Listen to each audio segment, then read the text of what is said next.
ഇന്ന് നമ്മൾ നോക്കുന്നത് ജിയോ എയർ ഫൈബർ എങ്ങനെ റീചാർജ് ചെയ്യുക എന്നുള്ളതാണ്. അതിനായി ഫസ്റ്റ് നമ്മൾ ആദ്യം ജിയോ ആപ്ലിക്കേഷൻ ഓപ്പൺ ചെയ്യുക. മൈ ജിയോ എന്നുള്ള ആപ്ലിക്കേഷൻ ഓപ്പൺ ചെയ്ത ശേഷം ഓപ്പൺ ചെയ്യുമ്പോൾ ഇങ്ങനൊരു പേജ് ആയിരിക്കും വരിക.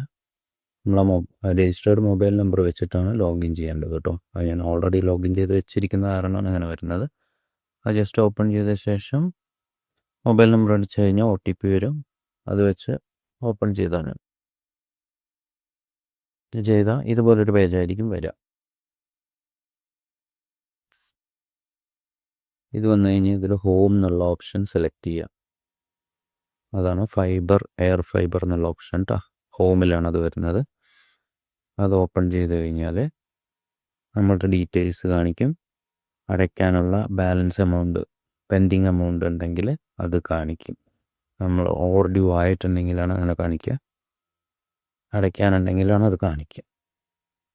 ഇപ്പോൾ ഇതിൽ കാണിക്കുന്നത് 499 രൂപ 55 പൈസയാണ് കാണിക്കുന്നത്. പിന്നെ നമുക്ക് അതിൻ്റെ ബില്ലിൻ്റെ ഡീറ്റെയിൽസ് അറിയണമെന്നുണ്ടെങ്കിൽ വ്യൂ ബില്ല് കൊടുത്തു കഴിഞ്ഞാൽ ബിൽ ഡീറ്റെയിൽസ് കാണാൻ പറ്റും.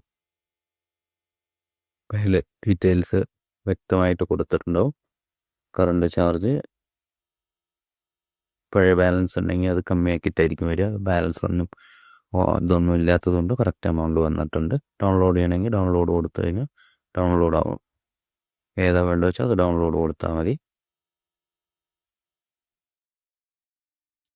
പേ ബില്ലിലേക്ക് പോകണമെങ്കിൽ പേ കൊടുത്തു കഴിഞ്ഞാൽ പേയ്മെൻറ്റ് ഓപ്ഷനിലേക്ക് വരും.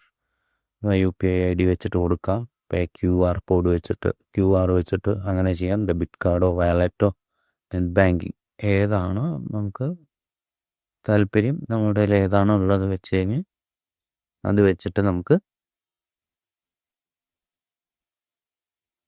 പേയ്മെൻറ്റ് അടയ്ക്കാവുന്നതാണ്.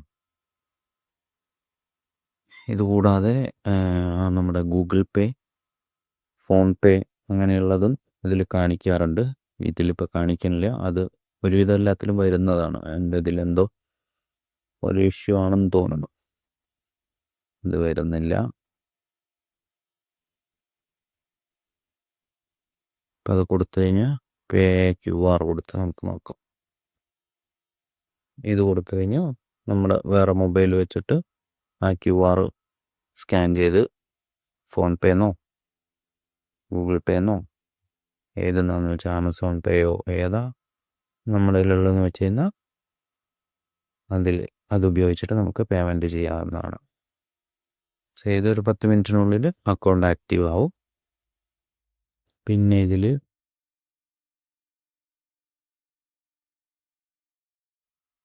പിന്നെ വേറൊരു ഓപ്ഷൻ, നമ്മളുടെ അക്കൗണ്ട് ഡീആക്റ്റീവ് അല്ല എന്നുണ്ടെങ്കിൽ എങ്ങനെയാണ് കാണിക്കുക എന്നുള്ളത് കാണിച്ചു തരാം.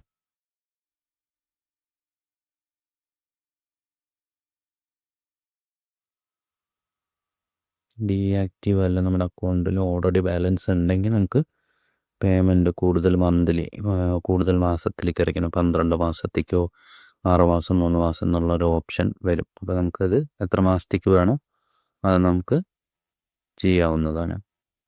ഇപ്പോൾ 1 വർഷത്തേക്കാണെങ്കിൽ ആ ഇതിൽ ക്ലിക്ക് ചെയ്യാം. അപ്പോൾ ഈ എമൗണ്ടാണ് കാണിക്കുന്നത്,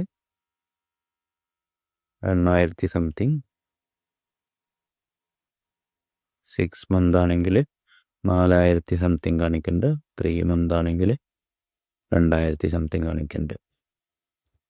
അത് പക്ഷേ നമുക്ക് നമ്മുടെ അക്കൗണ്ട് ഡീആക്റ്റീവ് ആവണതിന് മുന്നേ വേണം അത് ചെയ്യാൻ. എങ്കിൽ മാത്രമേ ആ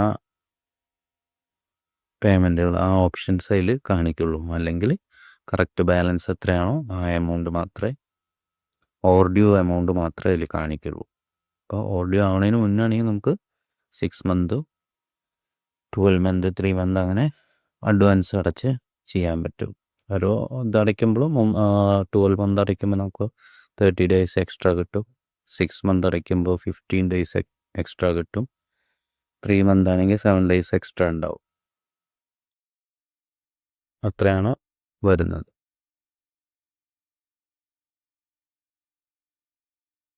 ഓക്കെ, എന്തെങ്കിലും സംശയങ്ങളുണ്ടെങ്കിൽ കമൻറ്റിലിട്ടാൽ മതി, റിപ്ലൈ തരാം. Thank you.